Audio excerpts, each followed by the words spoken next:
Yo. Easiest one, two, three, right? Haha. Yes, sir.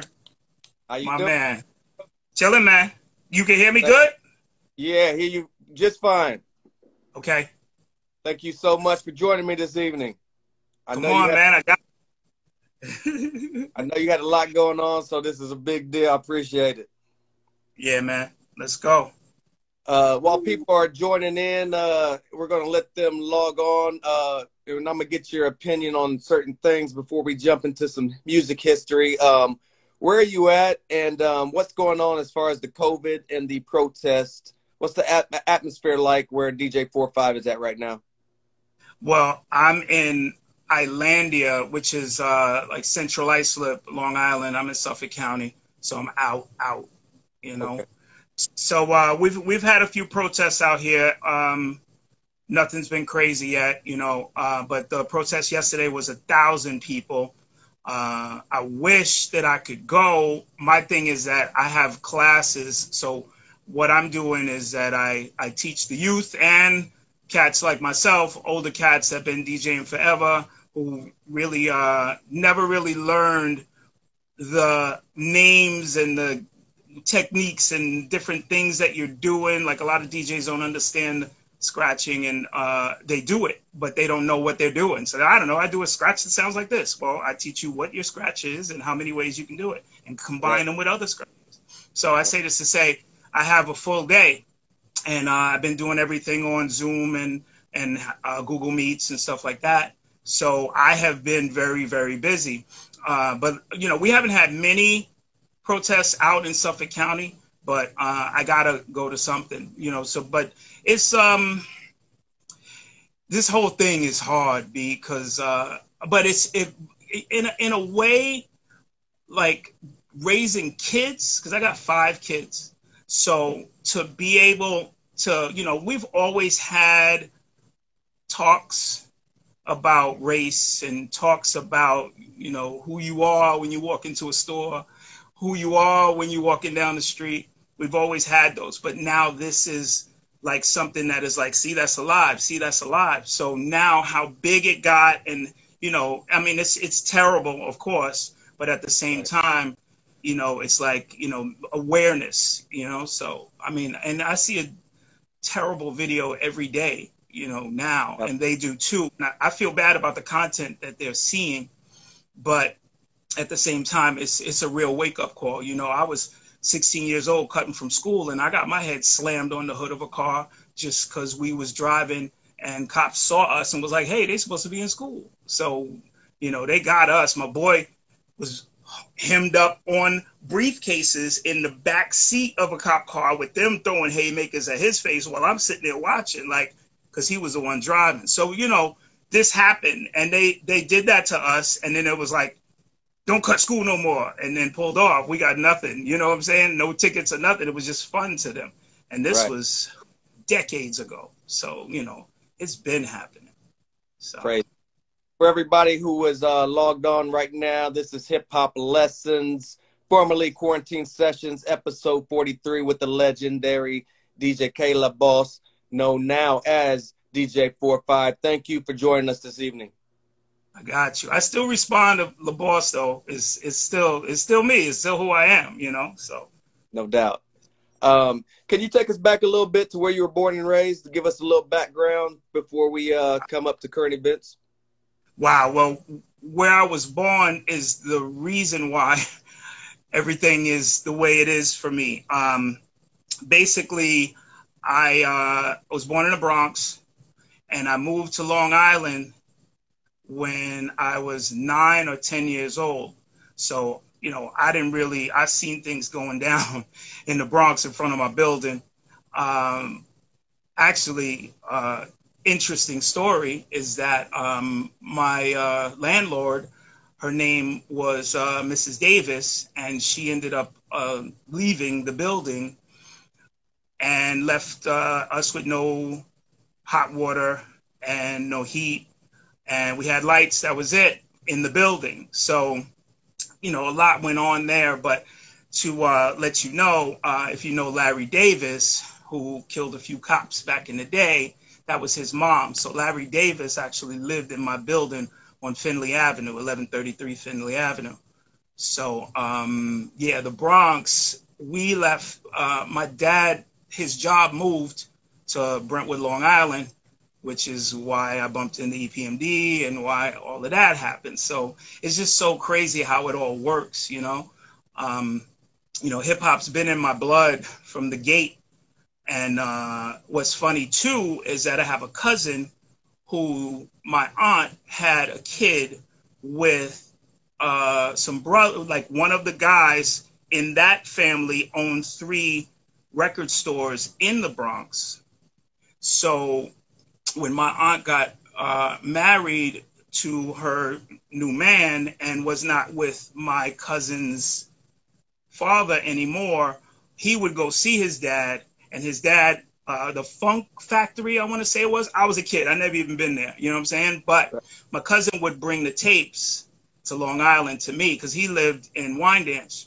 So he would go see his dad, and he's older than me. So he was driving, and he would get these tapes, and Kumo D, Treacherous 3, Funky 4 plus one more, all of them. I would have these tapes, and I would just recite word for word. This is before Rapper's Delight. Cold Crush Brothers. Each and every time we put the music low and turn it down for a second to make you say, "Ho, somebody, some." I could recite. You have no idea, for real, Right. for real. So, it's just so in me that when I was in Long Island, I was just like, "Yo, I got to do something with this hip hop." So I did everything. I was breakdancing, graffiti, DJing, rapping, and I remember all my rhymes. So. It's crazy, but I just wanted to be a part of hip hop because of what I saw. Two areas in the Bronx I stayed, off 167th Street, off the concourse, Finley Avenue, 1133 Finley Avenue was my building, which I don't think it's there anymore. And then Morrison and Westchester by Soundview. They used to have the parties over there, Jazzy J and Bam Bambata. So I was 7, 8 years old, all the way till 15, 16, until I got my crew out here. And then I stopped going to stay in the Bronx because we was doing parties out here. So it's crazy. You mentioned, the 5 elements of hip hop, and you did pretty much all of them. What was it about DJing that drew you to it, and you decided to pursue that as a career? It was something that came very natural to me. I honestly feel like if I did not DJ, I would probably be a drummer or something, because all these rhythms and patterns just come to me in my sleep and always have. So I always had this imaginary in my head constantly. And after a while, I actually learned how to do it, and and it just was something that was natural. But if I was a drummer, it'd be the same thing.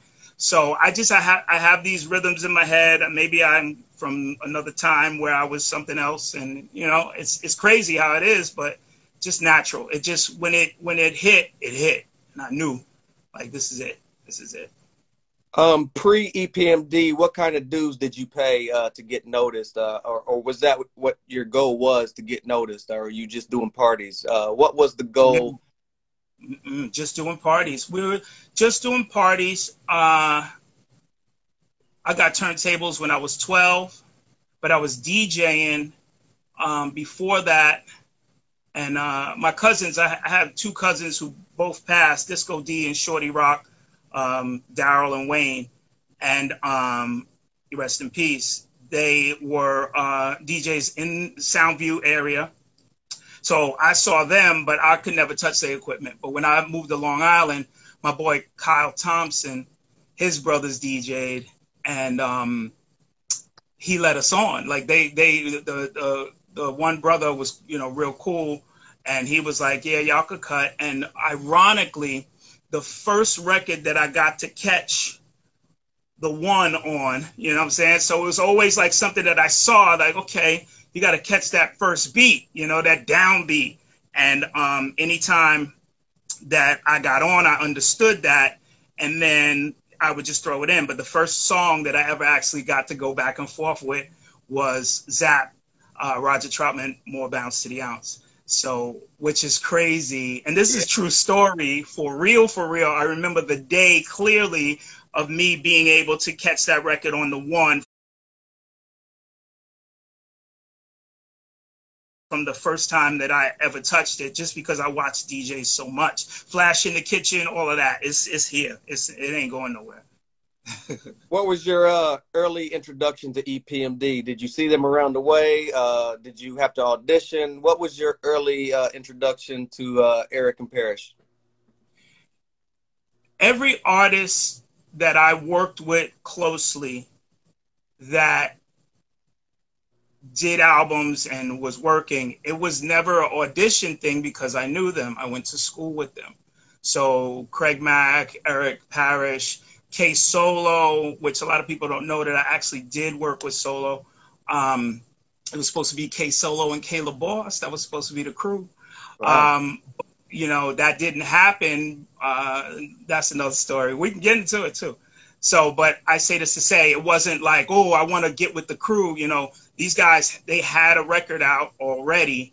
I was working. I finished school and I was working with my dad and at an eyeglass company. And I got the call, you know, yo, we want you to work with us and do this tour that's coming up and work on this album. So I was like, yeah, let's go. So, and the rest is history. And so now, and to give you the order, Diamond J worked with them for the first two singles, It's My Thing and You're a Customer. And then I jumped on, and then we did the album. We did some shows before doing the album. We did a tour after the album was done, and 30 days later, the LP went gold. So what you saying? So that happened, you know, that's real. So we was on the Run's House tour and, you know, 40 city tour, 19 years old, crazy. And like 17 dates overseas. So it's crazy. We recently lost Stezo. Can you take us back to some of your earliest memories, some of the best memories, and how you guys ended up meeting? Well, Stezo was definitely a real brother, a real funny brother, and just like, I can't even explain. Like, Stezo was just dope. Like, he was the life of the party. It's crazy because I think about it now. There's a few times that I ran into Stezo during shows that I was doing, you know, DJing for other artists later on in life, that I feel like I was a little too busy for him. So like, it was like, yo, Stezo, yo, what's good, fam? Yo, I'll talk to you in a minute. And then I do the show and then I leave. So I kind of hate myself for that because I never got the chance to really see that brother again because I know he never changed. He was a lot of fun. He was cool.